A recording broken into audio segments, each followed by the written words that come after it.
Shalom, selamat pagi Bapak Ibu Saudara-saudara yang terkasih. Puji Tuhan, pagi hari ini kita akan bersama-sama merenungkan firman Tuhan. Mari kita berdoa. Kasih karunia-Mu Tuhan yang menyertai kami, yang memberkati kami pagi hari ini. Kami bersyukur Tuhan menjaga kami sepanjang malam dalam istirahat kami.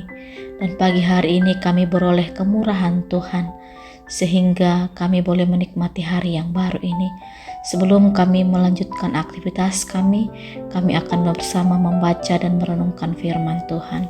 Tuhan berkati kami dalam nama Yesus. Amin.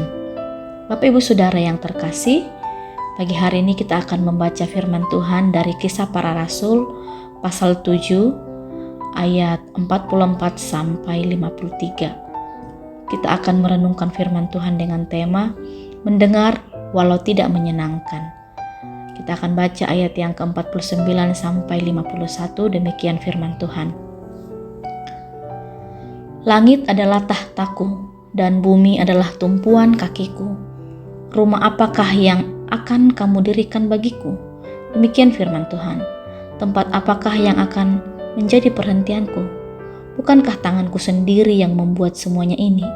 Hai orang-orang yang keras kepala dan yang tidak bersunat hati dan telinga, kamu selalu menantang Roh Kudus, sama seperti nenek moyangmu, demikian juga kamu.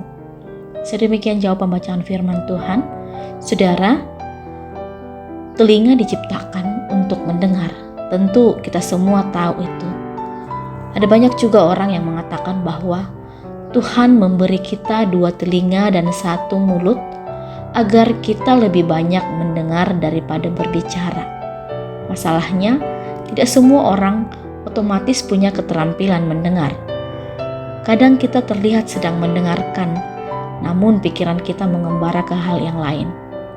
Tidak sungguh-sungguh mendengar, apalagi hal yang didengarkan itu bukanlah hal yang menyenangkan.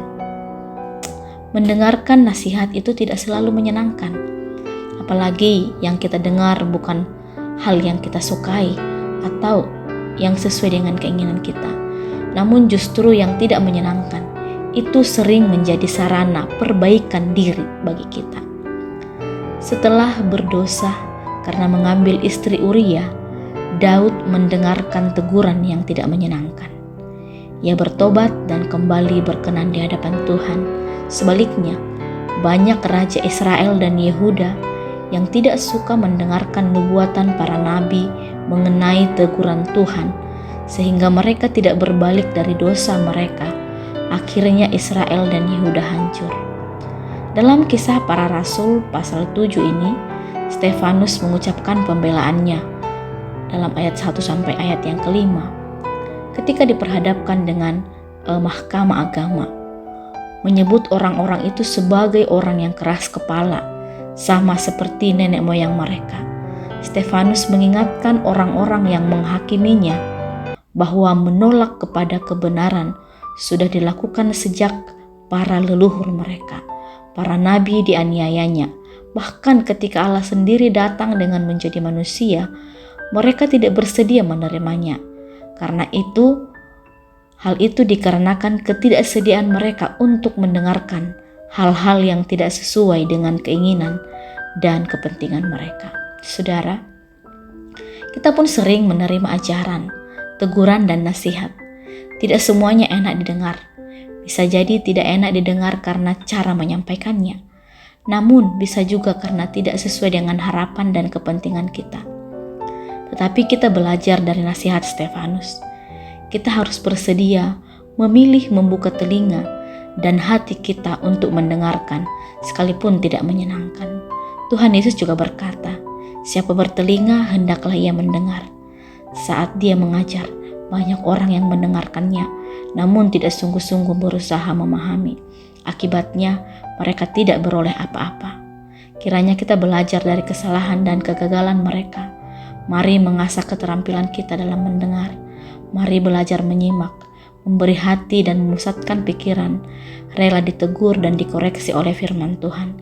Itulah yang membawa pembaharuan dalam hidup kita agar menjadi pribadi yang dikehendaki Allah. Amin. Mari kita berdoa. Bapa di surga, terima kasih Tuhan untuk firman Tuhan pagi hari ini yang boleh kami baca dan kami renungkan, yang mengajar kami untuk peka dalam mendengar suara Tuhan, mau mendengar setiap teguran nasihat firman Tuhan, supaya hidup kami semakin hari semakin menyenangkan Tuhan. Berkati kami dalam aktivitas kami sepanjang hari ini Tuhan. Biarlah seluruh kehidupan kami, baik perkataan kami, perbuatan kami, memuliakan nama-Mu. Dalam nama Tuhan Yesus Kristus kami berdoa.